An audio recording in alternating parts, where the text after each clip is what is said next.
Whether or not you've heard of the word, hypergamy is understood by everyone in our culture. It's the social convention of women forming sexual and romantic attachments to men who are financially or socially higher status than themselves. This is most commonly discussed within a men's rights framework in the context of marriage. Women generally marry financially upward. Men, by contrast, tend to marry women of lower economic or social status, lower than themselves, anyway. Until only very recently, this has worked more or less to produce a stable basis for families in human societies around the world. This is a very old model for mating, possibly as old as the human species. In a pre-agricultural society, the most successful hunter or the most dangerous fighter would be what we now call an alpha male. He'd be the most reliable source of security in the form of food and physical protection for whatever female selected him.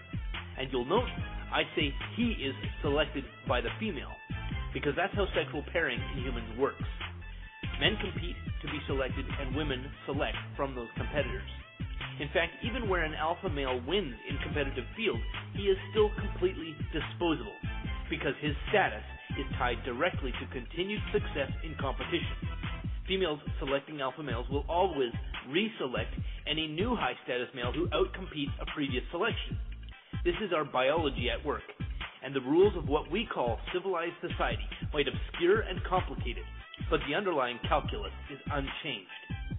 In this model, it should be noted that far from the accepted understanding of alpha males as the dominating agent in social culture, they are merely the foremost among servants of female sexual selection.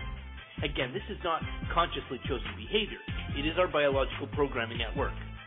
Marital hypergamy is an application of this behavioral tendency. In a modern framework, we can see this in the popularized term, starter husband. This is used in female-targeting pop journalism, such as that found in women's magazines, like Cosmo, Ms. Magazine, as well as online and on television. As a concept, existence of the term starter husband is implicit acknowledgement by the general audience of women's magazines, television, and online writing that men are regarded as utilities rather than as people. This is also revealing that marriage, formerly a social institution on which families and society has been based, is transformed after 50 years of feminist influence into a business model in which men are financially exploited by the state and by individual women on a hypergamous career path. No-fault divorce was implemented as an innovation to aid in serial wealth appropriation in the hypergamous business model. The social model in which hypergamy was non-exploitive, or at least mutually exploitive, is now history, as feminist innovations to law and social convention have rendered the social contract between men and women void. After the innovation of no-fault divorce, marriage has ceased to be an institution for conserving family resources for the benefit of the next generation. It has become a model in which men are legally bonded to the state and temporarily bonded to the woman they think they're marrying, and in which marriage is a device for the appropriation of the accumulated wealth of men entering marriage and the garnishment of income thereafter. And in spite of this, men continue to bend one knee, begging for permission to enter service as a disposable provider of labor, money, sperm, and violence. Hypergamy persists as the preferred model for women's selective and temporary attachment to men. Under the innovations of the last half-century, it is a deal so one-sided, with advantage running one direction and state enforcement running the other, that even some of the Kool-Aid drinking blue pill men in our culture are now rejecting it. Societies all over the world are convulsing as the fight for share of the zeitgeist comes into the open.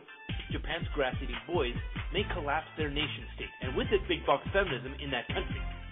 In the West, the phenomenon of men steering around the absurd con game of state indenture and marriage is growing as well. The state, which provides enforcement for institutional feminism, grows more desperate, and the terms of allowable male identity as disposable provider become more rigid. Women in the blue pill public continue to demand tall, dark, handsome, and above all, a well-padded wallet. But the hypergamous market for slaves is shifting from buyer to seller. We are a long way still from realizing a society in which men are not the de facto disposable appliances. But it is a start.